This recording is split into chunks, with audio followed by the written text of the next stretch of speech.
I'll get her. Okay. Wait, shit, the wall! Doctor, covering. Revive me. I got you. These myths need to be patched. Welcome to WatchMojo's Top 5 Myths, the series that finds the biggest myths that people actually believe and dispels them one by one. This shall be a day for all to remember. Let us bravely charge the fields of Azeroth, from which— Hey, fellas! In this episode, we'll be tackling the 5 myths about video games that had us QQing. For the record, we're looking at the industry itself, not those cheeky little myths about individual games, like what Clarence told you about Mew being under the truck in Pokemon Red, the little bastard.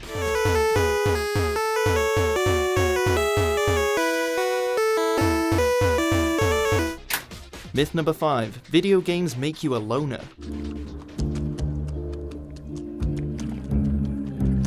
Alright, let's get this one out the way quickly. With headlines like "Gamer dies after 19-hour gaming session," it's quite easy to see how some people still hold on to the belief that video games are for social outcasts. And the basement-dwelling gamer seems to be a go-to for some of the more uninspired comedians. Oh, so it's not her point of view, we actually get to look at her. Yes. Very smart decision, Square Enix.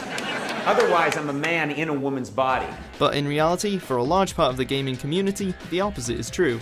Online gaming has become a massively social entity, with games like first-person shooters and MMORPGs actually encouraging players to cooperate and interact with one another in order to accomplish a goal. 1, 2, 3! Good job, guys. Yeah. This can lead those who would usually isolate themselves socially to gain the in-game confidence to create connections, which in turn can translate to real-world friendships as well. Sweet video game chair. What's more, video games can be a gateway to different social circles, from the speedrunning community to the ever-glorious fighting game community. While you're sleeping, I'm gonna pop a squat over your mouth and let her rip you, effing ape. Basically, gaming has changed greatly from those tired cliches that the likes of Jimmy Kimmel cling to, and in this day and age, you'd be hard-pressed to find someone who isn't a gamer.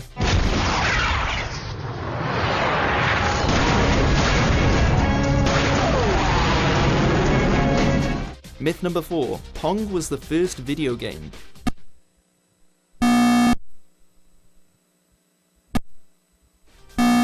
Those two paddles jumping up and down the black tube television of an arcade screen were the introduction to video games for most folks in the 70s. I'm too good at Pong. It's a curse. Pong is the game that launched the video game craze, and what led many investors to begin thinking of gaming as a viable industry.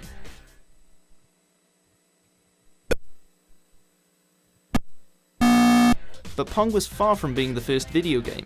The first official video game was a simplified adaptation of tic-tac-toe called Bertie and the Brain, and it was first shown at the 1950 Canadian National Exhibit and featured in Life magazine 22 years before Pong was released. Pong isn't even the first commercially available game either. Computer Space was the first arcade game to appear in bars and pinball arcades across America. Much more sophisticated than Pong, but it didn't offer players the same level of engagement. Which is why Pong took off and Computer Space was banished to a footnote in the history books. You mean you have to use your hands? That's like a baby's toy. Baby's toy.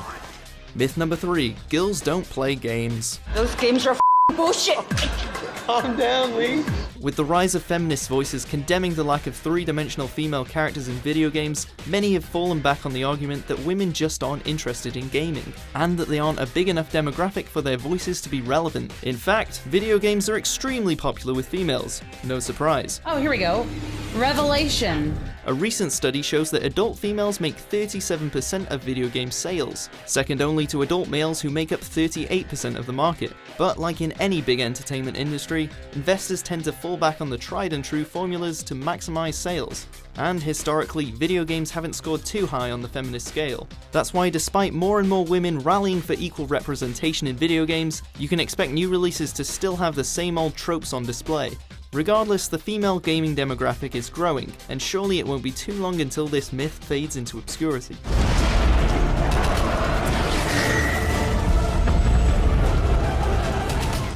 Myth number 2. The film industry is bigger than the video game industry. Oh, you're dead, you're dead. Go! Go! Leave my torso alone at least. Film has long been the titan when it comes to storytelling media, and as such, it gets much better rep than video games with the general public. Nice job!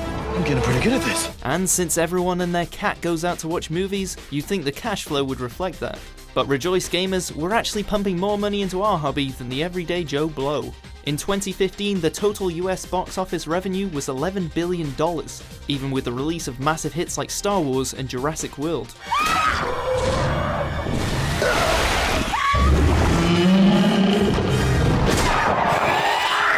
The total video game revenue? $23.5 billion, more than double the amount of the box office. It's partly because new video games have such a higher price tag, even though AAA games are generally cheaper to produce than a Hollywood movie. Go, go, go, hallway. Let's go. There. Move up, move up. From the wall. So are the video game companies robbing us? Well, no. They usually offer a lot more content than a movie, and you're likely to spend at least triple the amount of time playing a video game than you would watching a movie as well.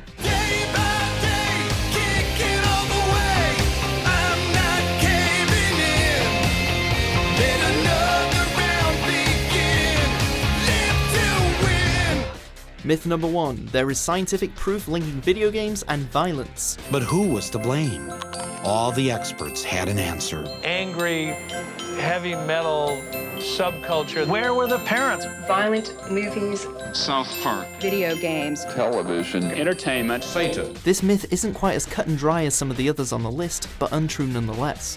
With the introduction of new technologies always comes the fear of their influence. Be it with heavy metal music or even Pokemon, the media always flocks to the idea that these hobbies are turning good folks bad, and video games are perhaps the most commonly accused. I think it's a wise idea to not have a child play a violent video game, but that recommendation is not because doing so would turn that child into a killer. It's simply because doing so is exposing that child to something that's going to scare him or her. But this myth does arguably have some legs. Plenty of us can admit that we've been prone to throwing our controller at the wall after a particularly frustrating round of Street Fighter, and any aggressive medium may incite someone with anger issues to act upon their frustrations.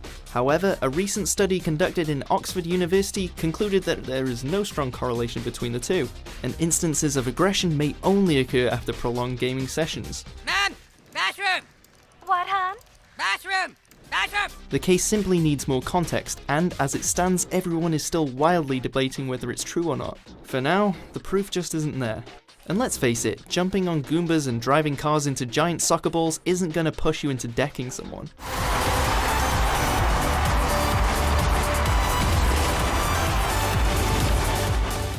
So which of these myths did you believe? Here's what Google searches are asking about video games. Do video games make you fat? Is Super Mario a real person? Which Pokemon is the sexiest? For more playful top 10s and rage-quitting top 5s, be sure to subscribe to WatchMojo.com. To the left, up to the left!